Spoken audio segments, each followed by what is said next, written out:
இவர்களுக்கு குடிக்காதே எனும் ஒரு அறிவுரை சொல்வதை விட மிதமாக குடியுங்கள், உங்கள் உயிர் தான் முக்கியம் என்னும் அறிவுரை செய்யும் இடங்கள் டாஸ்மாக் பக்கத்திலேயே இருக்க வேண்டும் என்பதுதான் இதை தவிர வேற எதுவும் மருந்து இருப்பதாகவோ உடனே இதெல்லாம் இழுத்து மூடிக்காட்டா சரியாயிடும் தவறான கருத்து. அதற்கு உலகத்தில் பல முன்னுதாரணங்கள் இருக்கிறது. அமெரிக்காவில் எப்படி விபத்தல்ல.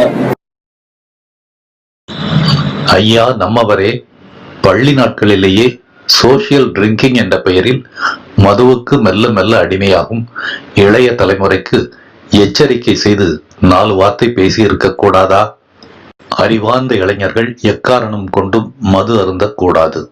சான்றோர்களின் நன்மதிப்பை பெற விரும்பாத அறிவிலிகள் வேண்டுமானால் மது அறிந்துவிட்டு போகட்டும் என்று வள்ளுவன் செவிட்டில் அறைந்து சொன்ன உண்மையை பேச